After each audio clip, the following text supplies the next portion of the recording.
দোতলায় যাব শায়লাদের বাসায়। তাহলে আপাতত বাসা নেই। ফ্রেন্ড বাসায় নেই। আপনি এক কাজ করেন, আপনি আমাকে একটা ভালো হোটেলে নামিয়ে দেন। আমার এই পর্যন্ত আসার কথা ছিল আপনার সাথে। আমার টাকা দিয়ে দেন, আমি চলে যাবো। আমার কাছে ক্যাশ নাই, আপনি আমাকে একটা ভালো হোটেলে নামিয়ে দেন। রাস্তায় যেতে যেতে এটিএম বুথ পাইলে সেখান থেকে টাকা উঠে আপনাকে দিয়ে দিই। আপনি একটু দাঁড়ান। কি হয়েছে? টাকা পেয়েছেন? টাকা পাইছেন মানে? আপনি কি দেখেন নাই? আপনার কি চোখ অন্ধ যে আমার ব্যাগ চিন্তা হয়ে গেছে? আপনি কি দেখেন নাই? আন্টি জানেন না রাস্তায় যে আসতে কত অসুবিধা হয়েছে। আপনার কাছে কি 2000 টাকা হবে? মানে আম্মু মনে হয় আপনাকে বলছে না যে আসার টাইমে আমার ব্যাগ হারাই ফেলছি, ড্রাইভারের ভাড়াটা না দিতে হবে। এই ড্রাইভার, সমস্যা কি? সুর করে বাড়ির ভেতরে ঢুকতেছেন কেন? এটা কি আপনার বাড়ি? ঢাকা শহরের বড় বড় দালান কোঠা থেকে ঢুকে পড়তে ইচ্ছা করে, তাই না? যান, আমার লাগেজ গিয়ে নামান, যান যান। এক্সকিউজ মি, এটা আমার বাড়ি।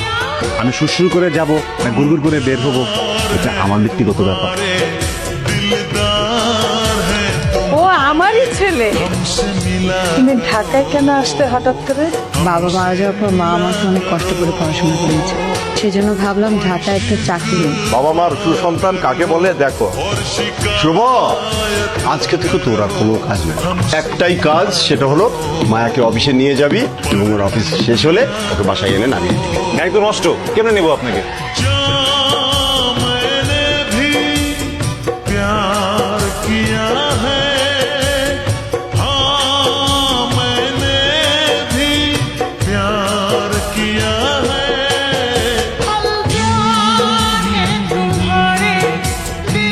মায়ের সঙ্গে তোকে বিয়ে দেবো।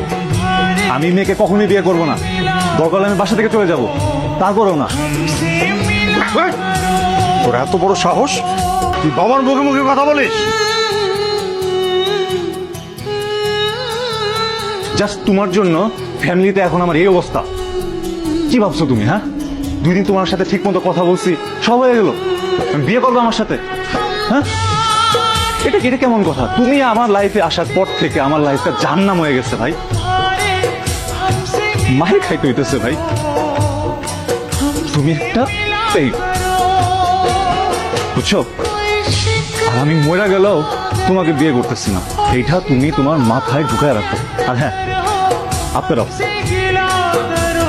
বিয়ে করবো না, দরকার হলে বাসা থেকে চলে যাবো। ওকে একটু ওর মতো থাকতে দিন না।